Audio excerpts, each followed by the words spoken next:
오늘 제목은 문제가 남아있는 이유, 이런 제목입니다. 따라합시다. 문제가 남아있는 이유. 여러분들 혹시 어떤 문제가 있습니까? 어떤 걱정거리, 근심, 이런 한계를 조금 더 뛰어넘어서 어떤 큰 문제도 있을 수가 있겠지요. 그런데 우리가 사는 동안 누구에게나 문제가 있을 수가 있습니다. 크고 작은 차이는 있을지라도, 해결할 능력이 있거나 없을지라도 문제는 발생하지요. 어떤 문제는 내가 일으키는 문제가 있습니다. 본인이 실수한 거죠. 잘못하다 보니까 그 문제가 나에게 다가옵니다. 또 어떤 경우에는 본인의 실수나 잘못은 아닌데 어떤 이유로 외부에서 발생할 때도 있습니다. 다니엘 같은 경우는 이제 정적들이죠. 다른 신하들이 이 다니엘에게서부터 권력을 뺏으려고, 다시 말해서 본인들이 권력을 잡으려고 다니엘을 음해하는 그런 경우도 있습니다. 그래서 사자굴에 들어가는 그런 위기를 만나기도 하지요. 예수님도 마찬가지입니다. 빌라도가 예수님을 재판했습니다. 로마의 총독으로서. 그런데 아무리 재판을 해도 예수님에게 죄가 있는 것이 아니라고 하는 것이 밝혀졌습니다. 본인이 재판을 해보니까 그런 거지요. 그래서 성경에 뭐라고 말하고 있냐면, 제사장들이나 유대인들이 예수님을 시기해서 재판에 넘겼다고, 고소 고발했다고 빌라도는 말하고 있습니다. 어찌됐든지 간에 본인에게 그 원인이 있든지 간에 외부에게 그 원인이 있든지 간에 문제가 있을 수 있다는 거죠. 오늘 본문의 말씀도 쭉 살펴보면 하나님께서 사사를 통해서 이스라엘을 구출해 오셨습니다. 그런데 하나님께서 이상하게도 사사 시대에 왕성할 때, 또는 여호수아 시대에 그렇게 강성할 때, 하나님께서 특별히 역사하시던 그 시기에 모든 이방 민족들, 가나안 민족들을 다 쫓아내지 아니하시고 남겨두신 겁니다. 이것을 어떻게 볼 수 있냐면, 오늘날 제목과 연결시켜 보면 하나님께서 문제거리를 남겨두신 거죠. 그냥 다 없애버리고 그냥 적군이 하나도 없고 오직 그 나라의 이스라엘 민족만 살게 하고 그러면 좋을 텐데, 하나님께서 그렇게 하지 않으셨다는 겁니다. 왜 그렇게 하지 않으셨을까 하는 것을 오늘 좀 살펴보면서 하나님이 우리에게 주시고자 하시는 교훈이 오늘 말씀에 있습니다.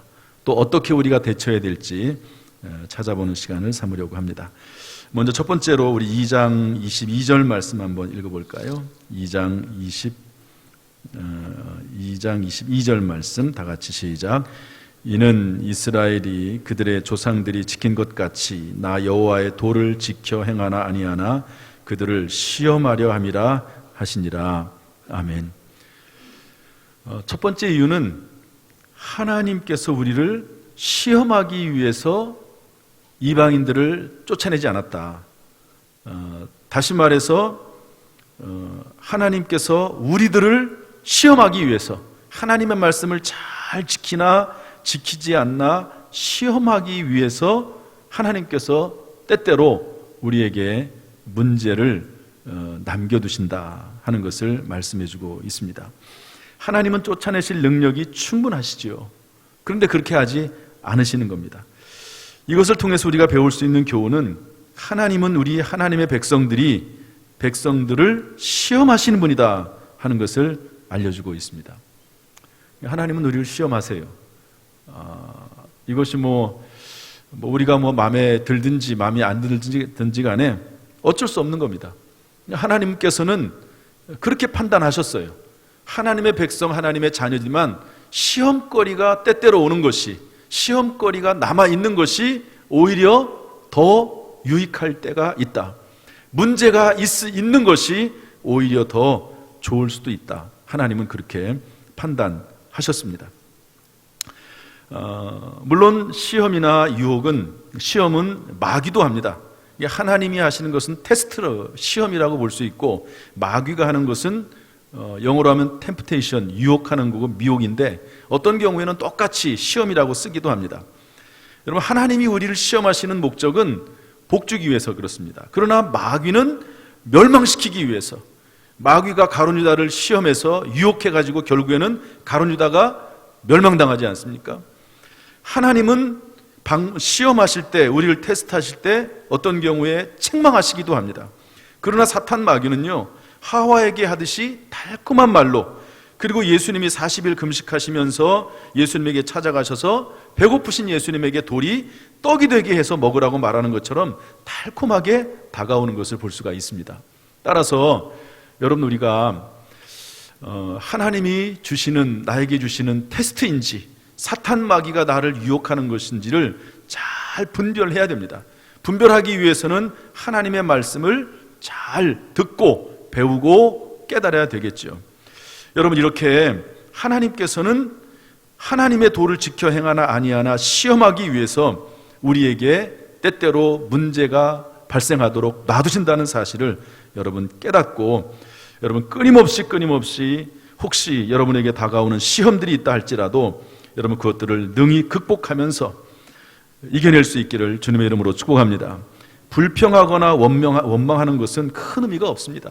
이미 문제가 나에게 다가왔는데 그 문제에 대해서 불평하는 것은 의미가 없지요. 어떻게 하면 이 문제를 이겨냈을까? 이 문제가 나에게 온 이유가 뭘까? 이 문제를 통해서 하나님께서 나에게 하시고자 하시는 말씀은 무엇인가? 이 코로나를 통해서 하나님께서 이 대한민국에 또 한국교회에 하시고자 하시는 말씀은 무엇인가 하는 것들을 생각을 하면서 믿음으로 극복해 나가는 것이 중요한 것이지, 원망이나 불평은 의미가 없습니다. 바라기는 여러분, 혹시 어떤 하나님의 시험이 있다 할지라도 아브라함처럼 믿음의 생각을 통해서, 그리고 사탄을 단호히 물리침으로, 그리고 평소의 영적 무장을 철저히 해서 깨어 기도하는 가운데 이겨낼 수 있기를 주님의 이름으로 축복합니다. 여러분, 예수님께서 겟세마네 동산에서 간절히 기도하실 때 십자가 지기 전에 얼마나 간절히 기도했습니까? 제자들에게 좀 1시간만 동안이라도 좀 깨어 있으라 그렇게 부탁을 했는데 제자들은 다 잠을 자고 있었습니다. 그때 예수님이 하신 말씀이 뭐지요? 1시간도 너희가 깨어 있을 수 없더냐? 시험에 들지 않게 깨어 있어 기도하라 그랬습니다. 여러분, 나라가 어려울수록, 또 교회가 이렇게 우리 장로님도 기도 중에 말씀하셨지만, 성도들이 신앙이 혹시 이렇게 어려움에 처하지 않을까, 신앙이 나태해질까 하는 그런 염려도 없지 않아 있습니다. 이럴 때일수록 여러분 더 우리가 힘을 내서 기도하고 중보기도하고 깨어서 기도하는 저 여러분 될 수 있기를 주님의 이름으로 축복합니다. 두 번째로, 하나님께서 왜 문제를 남겨두시는가? 우리 3장 2절 말씀 읽어보겠습니다. 3장 2절 시작. 이스라엘 자손의 세대 중에 아직 전쟁을 알지 못하는 자들에게 그것을 가르쳐 알게 하려 하사 남겨두신 이방 민족들은, 여기 뭐라고 되어 있습니까? 하나님께서 전쟁을 알지 못하는 자들에게 그것을 가르쳐 알게 하려 하시기 위해서 남겨주셨다는 겁니다. 전쟁을 알지 못하는 세대가 있는 것이죠. 예를 들어서 우리나라에 6.25 전쟁이 있었지만 6.25 전쟁에 대해서 아는 사람이 지금 얼마나 남아 있습니까? 그런데 하나님께서는요, 전쟁을 가르쳐 알게 하기 위해서라는 것이죠. 남아있는 세대에게. 여러분, 지금 코로나가 만연하니까 교회, 나라의 평화가 얼마나 중요한지, 또 그리고 예배당에 와서 마음껏 예배하고 찬송하고 기도하는 것이 얼마나 중요한지 깨닫지 않습니까? 그런 것처럼 전쟁, 어떤 이 세상의 전쟁을 경험하게 되고 특별히 영적 전쟁을 경험하게 되면 평안의 중요성을 깨달아 하는 거지요. 그리고 하나님께서 함께 하실 때만이 진정한 평안이 있고 하나님의 말씀에 따라 살아나갈 때 평화가 임한다고 하는 것을 깨닫게 되는 것입니다. 그래서 하나님은 가나안 사람들을 남겨두셔서 전쟁을 알게 하시려고 하신다고 말씀하고 계십니다. 이것도 우리에게는 조금 불만일 수 있어요. 전쟁이 없는 것이 좋지. 여러분, 그렇지만 여러분, 우리가 사는 세상은 사실 전쟁입니다.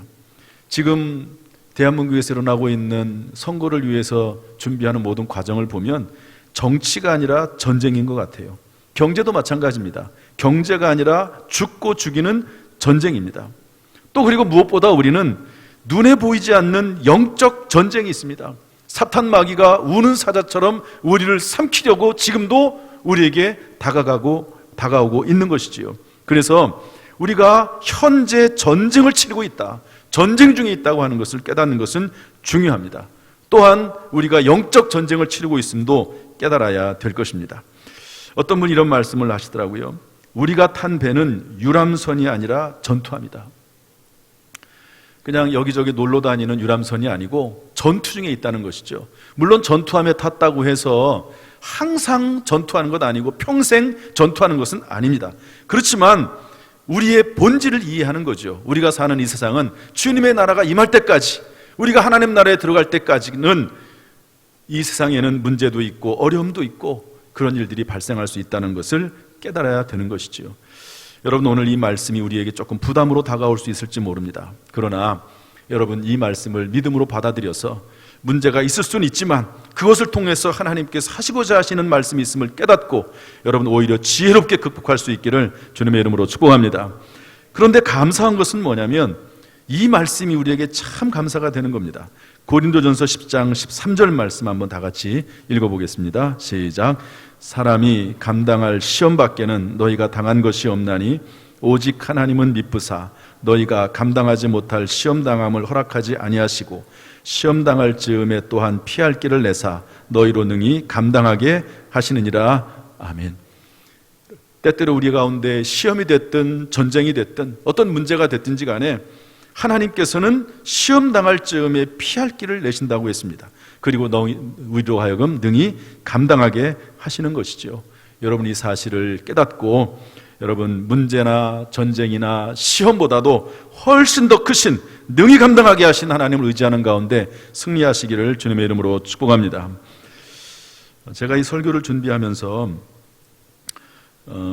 이 독수리 새끼를 이렇게 나는 훈련을 시킬 때 공중에서 이렇게 떨어뜨리고 그리고 떨어질만 하면 붙잡아 가지고 다시 또 올라가서 떨어뜨리고 뭐 그렇게 한다는 일반적인 얘기가 있잖아요.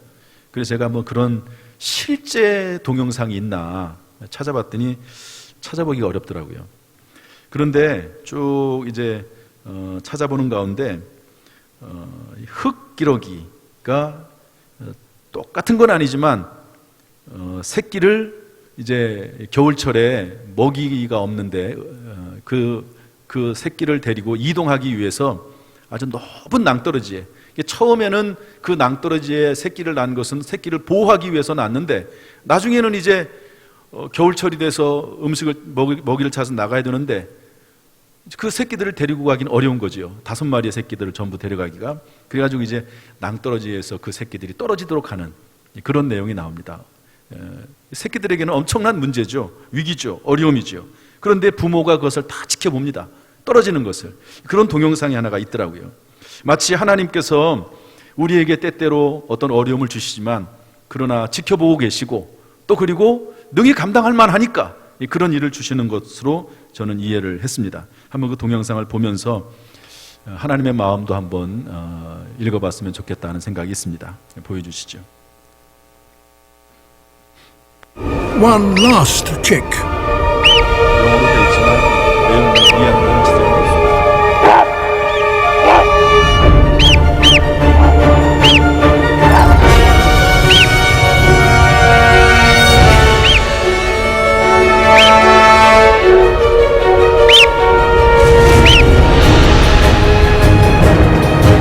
Perfect launch and a controlled drop. This is as good a descent as it's possible to make.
parents are there to meet it.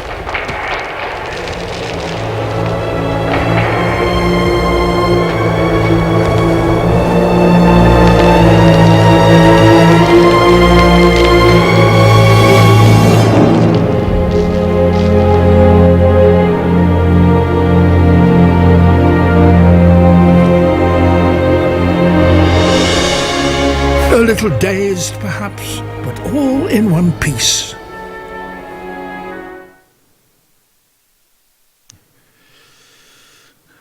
원래 이 동영상은 5마리 새끼가 다 떨어집니다. 한 마리만 보여드렸는데 3마리는 살고 2마리는 죽습니다. 그래도 움직여야 되는 거죠. 이동해야 되는 거죠. 한 가지 우리에게 희망이 되는 것은 하나님께서는 우리에게 피할 길을 내사 감당할 수 있도록 힘을 주신다는 거죠. 저는 그 동영상을 보면서 떨어지면서 그 바위에 툭 이렇게 부딪히잖아요. 툭 부딪히는 그 모습을 물론 새들이 얼마나 느낄지는 모르겠지만 하나님의 입장에서 보면 우리 성도들이 때때로 문제와 어려움을 당하고 위기와 시험 가운데 있을 때 그 마치 바위 덩어리에 온 몸이 부딪히는 그런 모습을 하나님이 보지 않겠습니까? 그러면서 얼마나 마음 조일까? 얼마나 하나님도 걱정하실까? 하는 생각을 해보게 됩니다. 아마 여기 보신 분들도 야, 처음에 떨어질 때는 그 장면을 보면서 야, 저 새들, 저 새끼가 다 뼈가 다 부서지는 것 아니냐 이렇게 생각할 수도 있을지 모르겠습니다. 하나님께서 때때로 어떤 이유 때문에 우리가 시험도 당하게 하시고 또 전쟁을 치르는 그런 어려움도 당하게 하지만 그러나 그 모든 과정을 하나님이 지켜보시고 믿음으로 깨어있는 사람들에게는 능히 감당하게 하신다 하는 것을 성경을 통해서 교훈받을 수 있습니다. 사랑하는 성도 여러분, 능히 감당하게 하시는 주님을 믿고 문제에 당당히 맞서 싸울 수 있는 지혜와 능력을 구하는 저 여러분 될 수 있기를 주님의 이름으로 축복합니다. 세 번째로 왜 문제가 남아있는가? 우리 3장 4절 말씀 읽어보겠습니다. 3장 4절 시작. 남겨두신 이 이방 민족들로 이스라엘을 시험하사 여호와께서 모세를 통하여 그들의 조상들에게 이르신 명령들을 순종하는지 알고자 하셨더라. 세 번째 이유는 하나님이 순종하는지를 알고 싶은 것이죠. 하나님은 무엇보다도 하나님의 말씀에 대한 순종과 불순종에 관심이 많으신 분이십니다. 순종과 불순종은 하나님과의 관계를 설정하는 기본 틀입니다. 하나님은 참 순종하는 것, 이거를 귀중하게 생각을 하세요. 그래서 에덴 동산에 선악과를 만드시고 하나님께서는 그냥 모든 동산에 있는 것들을 다 먹게 하시지만 유독 선악과만은 먹지 말게 하십니다. 모든 실과를 먹어도 좋으나 선악과는 먹지 말아라. 정령 죽으리라. 왜 그렇습니까? 만왕의 왕이신 하나님에 대한 순종과 불순종을 하나님께서는 보길 원하시는 것이죠. 하나님께서 우리에게 원하시는 것, 우리에게 바라시는 것은 하나님에 대한 순종, 또 하나님에 대한 사랑, 이것을 보시는 것이죠. 여러분, 전능하신 하나님, 모든 것을 알고 계신 하나님께서 우리에게 못하실 것이 무엇이 있겠습니까? 단지 하나님은 순종과 불순종을 보고 계시는 것이죠. 선악과는 단순히 과일 하나를 먹고 안 먹고의 문제가 아니라 하나님과의 관계에 대한 문제이고 왕 되신 하나님의 왕권을 인정하고 주권을 인정하는 믿음의 표현이라고 볼 수 있는 것입니다. 그래서 하나님께서는 모세 시대에는 율법을 주셨고 그리고 지금 신약 시대에는 신약 성경을 주시고 새 계명과 지상 대명의 말씀을 주시는 것이죠. 여러분 바라기는 혹시 문제나 어려움이 있다 할지라도 그것만을 바라보지 말고 그 문제 앞에서 내가 어떻게 하나님 앞에 다가갈 건지를 생각하는 가운데 하나님 앞에 순종으로 다가갈 수 있기를 주님의 이름으로 축복합니다. 굿윈이란 분이 이런 말을 했습니다. 유다도 그리스도의 모든 말씀을 들었다. 여러분, 가룟 유다가 3년 반 동안 예수님 말씀을 듣지 않았습니까? 그런데 아무리 그 말씀을 들었어도 하나님의 말씀에 순종하지 않고 오히려 예수 그리스도를 팔아버리는 패역한 사람이 되고 말았습니다. 토마스 왓슨이라는 사람은 이런 말을 했습니다. 하나님께 순종하는 것은 우리의 의무라기보다는 우리의 특권이다. 하나님은 우리에게 유익이 되는 것만을 명령하시기 때문이다. 그만큼 하나님께서는 하나님의 말씀을 우리에게 주시고 그 말씀에 순종해서 살아가기를 원하시는 것이지요.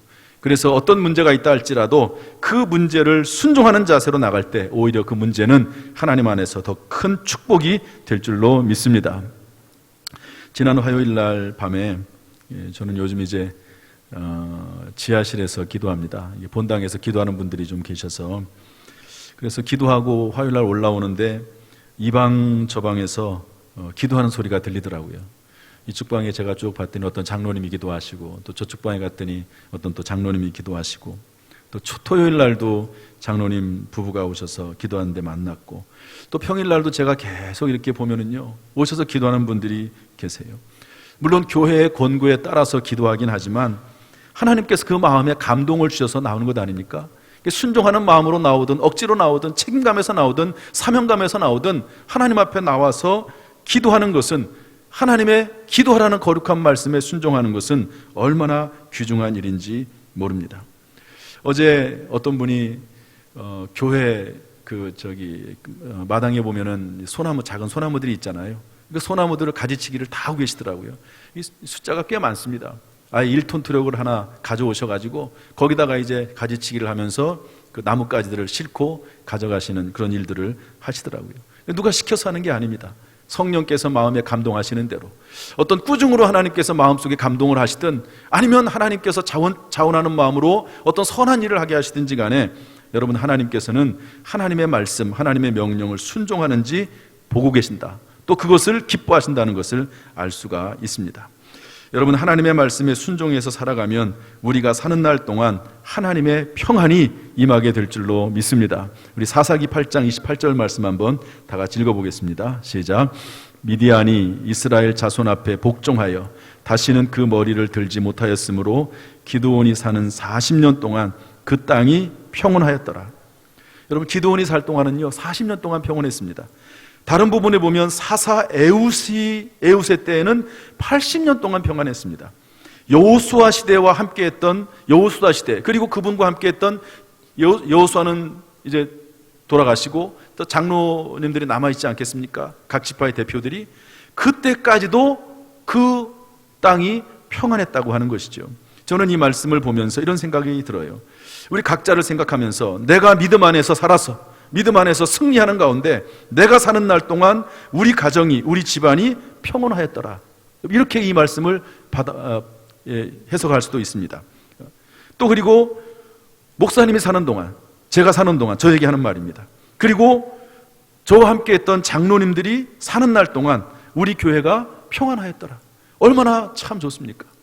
그 기간이 40년이 됐든 80년이 됐든 물론 교회가 계속 이어지는 동안 평온해야 되겠지만 우리의 세대에 또 우리의 자손의 세대에 여호수아를 생각을 한다고 하면 교회가 평안하고 가정이 평안한다고 하는 것은 참으로 귀중한 일입니다.